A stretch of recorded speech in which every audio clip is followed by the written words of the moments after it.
Uncle Sam. He has a lot of bills to pay. Almost $4 trillion worth every year. Uncle Sam's income is a little over $2 trillion per year. To make up the difference, the deficit, he does what most Americans do. He borrows money. When Uncle Sam takes out a loan, he calls it a bond. Bonds can be held by banks, investors, or even foreign governments. Uncle Sam has to promise to pay interest on these bonds, just as you do on any loan you take out. Ever think about paying your mortgage with your credit card? That's exactly what Uncle Sam does. He takes out new loans, new bonds, so that he can make payments on the old ones. All those loans, and especially all that interest, adds up.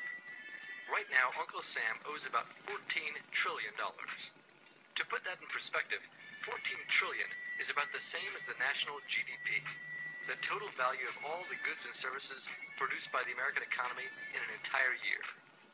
It's such a huge amount of money that Uncle Sam is starting to run out of people to borrow from, and he's having trouble just paying the interest on his loans. The obvious solution would be to either cut spending or increase taxes. But if he cuts spending, the people that he's spending money on would complain that they don't have money to spend, and that he was hurting the economy. If he tried to raise taxes enough to close this gap, not only would people definitely have less money to spend, he'd probably have riots on his hands. So Uncle Sam chooses the easy way to make money. Just make it. He calls up the Federal Reserve, which is our central bank, and, like magic, dollars are created and deposited in banks all around America. The problem is that the more of something there is, the less it's worth. Same goes for the US dollar. The more dollars there are, the less each one will buy. That's why commodities like gasoline, food, and gold become more expensive when Uncle Sam does his money-making magic. The commodities aren't really worth more. Your money is just worth less. That's called inflation. Remember the foreign governments that lent money to Uncle Sam? When they lent money to the American government, something interesting happened. It made the U.S. look richer, and their countries look poorer. When a country looks poor compared to America, $1 of our money buys a lot of their money, so they can pay their workers only a few pennies a day. With such low labor costs, they can sell their products in America for lower prices than any American manufacturer can. The easiest way for American companies to compete is to move their factories overseas and pay their workers a few pennies a day too. This contributes to a recession. Americans lose their jobs, stop paying taxes, and start collecting government benefits like Medicaid and unemployment.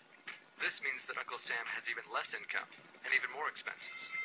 At the same time, the people who still have jobs are desperate to keep them, so they tend to do more work, but not to get paid anymore. When your dollars are worth less, and you're not earning more of them, that's called stagflation. And this is why Uncle Sam is in a catch-22. He can't raise taxes or cut spending without making the recession worse. And he can't have the Federal Reserve create more money without making inflation worse. For now, he can keep borrowing money, but since he can't even pay the interest on the loans he already has, it just makes his inevitable bankruptcy even worse. Whether it's in 2 months or 2 years, the day will come when Uncle Sam can no longer pay his bills. When that happens, the banks, investors, and foreign governments who are counting on that money won't be able to pay their bills. You see, just like Uncle Sam, governments, banks, and corporations don't actually have much money. Mostly, all they have is debt to each other. If one link in the debt chain stops paying, defaults, the whole thing falls apart. If investors can't pay their bills, corporations won't be able to pay their employees. If banks can't pay their bills, you won't be able to take out a loan, use a credit card, or even withdraw your savings. If foreign governments can't pay their bills, their own banks and corporations will have the same problems. That's called a global economic collapse. It's never happened before, so nobody really knows how bad it will be, how long it will last, or even how we'll eventually get out of it. The house of cards has already been built. There's no painless way to dismantle it now.